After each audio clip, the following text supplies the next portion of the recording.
बिस्मिल्लाहिर्रहमानिर्रहीम। आज जो टॉपिक हम डिस्कस करेंगे वो है सोशल डिसऑर्गेनाइजेशन थीरी।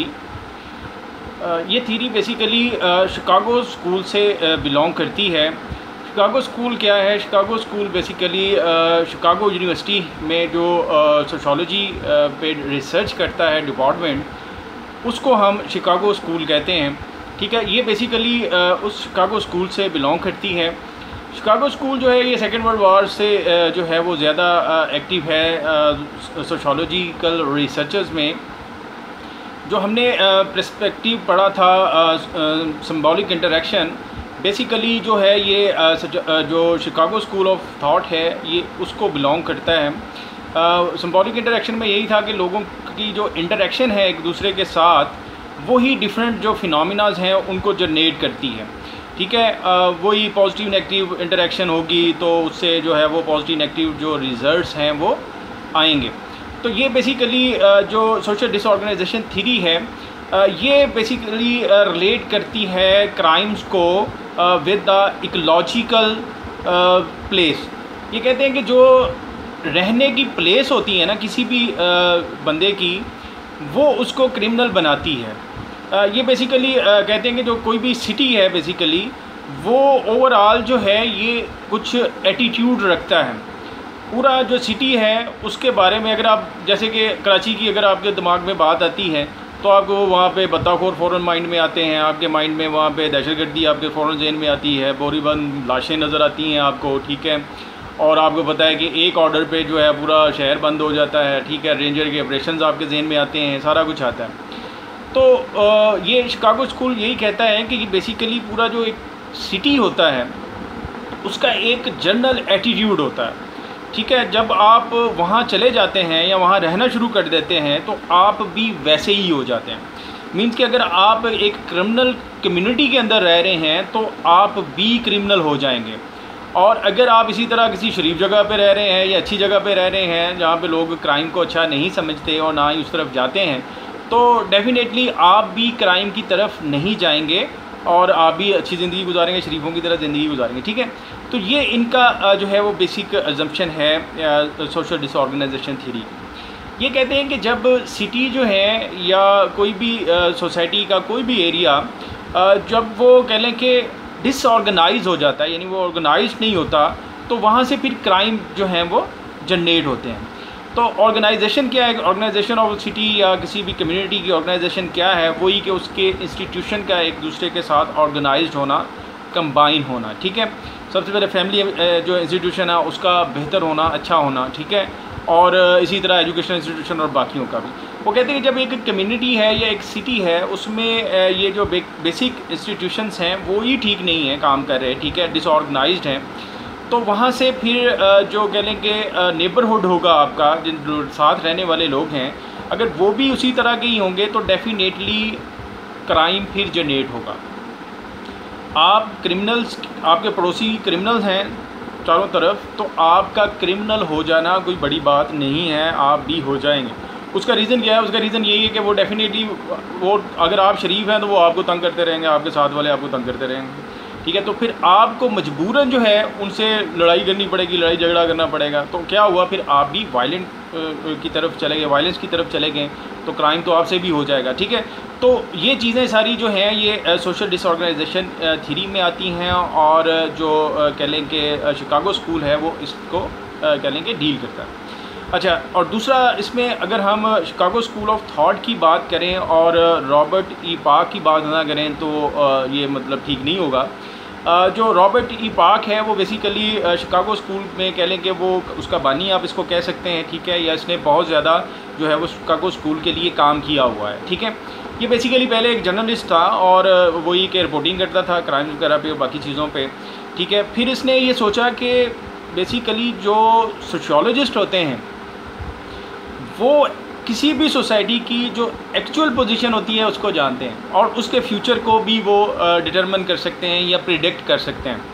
तो इसने जो है वो इस सोशियोलॉजी पे फिर रिसर्चेस करना शुरू कर दी या उसका इल्म लेना शुरू कर दिया, और इसी तरह फिर ये शिकागो स्कूल के साथ जो है वो अटैच हो गया और उसमें इसने बहुत ज़्यादा रिसर्चेस की इसी तरह क्राइम पे और सोसाइटी पे। और इसका जो बेसिक था वो ये है कि साइंटिफिक आप स्टडी करें और सोसाइटी की जब आप साइंटिफिक स्टडी करते हैं तो होने वाले जो इवेंट्स हैं उनको आप जो है वो कैलकुलेट कर सकते हैं, एनालाइज कर सकते हैं। और ये कहता है कि जो सोशोलॉजिस्ट होते हैं वो कभी भी सरफेस की चीज़ों को नहीं लेते। मतलब आपको तो नज़र आ रहा है ना कि एक क्राइम हो गया है, या चोरी हो गई है बस, या कत्ल हो गया है, या मतलब कोई और इस तरह का क्राइम हो गया है, तो आम बंदा तो सिर्फ इतनी बात को देखेगा, जी ये फ़लाँ बंदे ने ये क्राइम कर दिया है, हाँ ठीक है, इसके बाद क्या होगा, अब इसके बाद इसको पनिशमेंट होगी, पुलिस पकड़ के ले जाएगी और फिर इसको अदालत में पेश किया जाएगा और जो इस पर एक प्रोसेस चलेगा और उसके बाद इसको पनिशमेंट हो जाएगी, ठीक है। लेकिन वो कहते हैं कि सोशियोलॉजिस्ट का काम ये नहीं है।